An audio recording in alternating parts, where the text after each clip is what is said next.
কেমন করে ঘুমাও তুমি, কেমন করে ঘুমাও তুমি ফজর করে কাজা, এমনও তো হতে পারে জোহরে জানাজা। আমি চ্যালেঞ্জ করে বলতে পারি, আমি চ্যালেঞ্জ করে বলতে পারি, আজকেও এখানে এমনও লোক আছে এশারের নামাজটা কাজা হয়েছে, এমনও লোক আছে মাগরিবের নামাজটা কাজা হয়েছে। কথা বলেন না, রাগ করছেন? এশার নামাজ কাজা হয়েছে এখানে অনেক লোক আছে, মাগরিব কাজা হয়েছে অনেক লোক আছে, আসর কাজা হয়েছে অনেক লোক এখানে আছে, জোহর কাজা হয়েছে অনেক লোক আছে। ফজরের কথা কি বলবো, বলতে গেলে লজ্জা লাগে, ঠিক না ঠিক? ফজরের কথা বলতে গেলে লজ্জা লাগে, কারণ মাহফিল শেষে অনেক সময় বাড়িতে যাওয়ার সময় ফজরের আজান হয়ে যায় ব্রাহ্মণবাড়িয়া, মাধবপুরে বা ভৈরবে। এখন নামাজ তো পড়তে হয়, অনেক মসজিদের মধ্যে ঢুকলে দেখা যায় শুধুমাত্র ইমাম সাহেব, মুয়াজ্জিন সাহেব আর 2-3 জন বয়স্ক মুরব্বী মসজিদের মধ্যে গলা কাশি দিয়ে দিয়ে ঢুকতেছে। যুব সমাজ কোথায়? তারা নাক টাইনা ঘুমাইতেছে।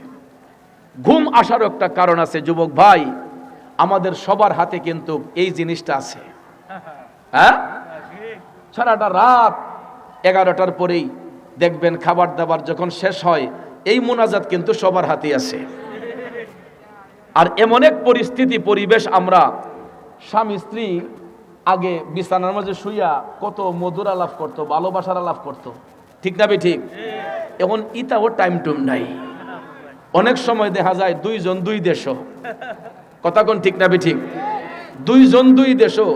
ভাইয়ার আমার, বন্ধুর আমার, দেখা যায় একজনে মোবাইলটা এমনি টিপে আরেকজনে হেমনে টিপে। কথা কোন ঠিক না ঠিক? বলতে পারেন হুজুর আপনি জানেন কেমনে? এই প্রশ্ন করতে পারেন, কারণ ভাইয়ার আমার, আমরা অনেকেই অনেকের ফ্রেন্ড লিস্টে আছি। কথা কোন ঠিক না ঠিক?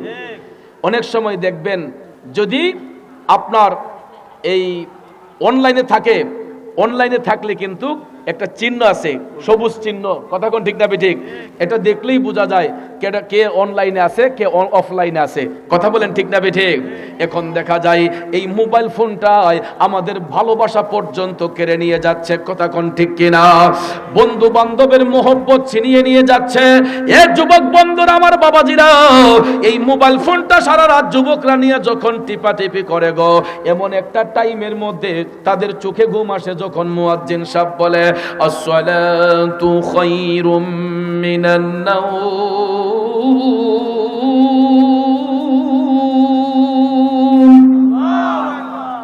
এই কথাটার মাঝে মজা আছে না নাই?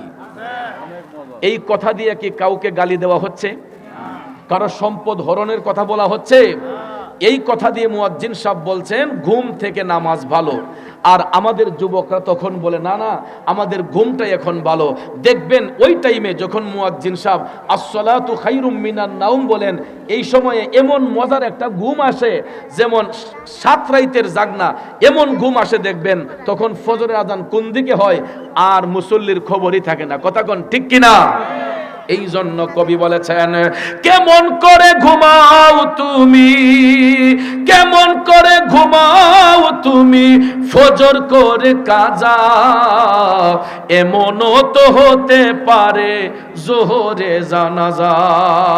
ঠিক কিনা বলেন?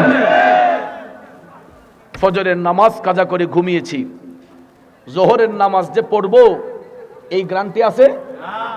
এই গ্যারান্টি নাই। এরকম বহু ঘটনা পৃথিবীর ইতিহাসে আছে। ভদ্রলোক ফজরের নামাজ পড়ে ঘুমিয়েছেন, জোহরের নামাজ আর জামাতে পড়তে পারে নাই, জোহরে তার জানাজা হয়েছে। আছে কিনা বলেন? তাইলে বাবাজিরা আমার, বলুন নামাজ পড়া দরকার আছে না নাই?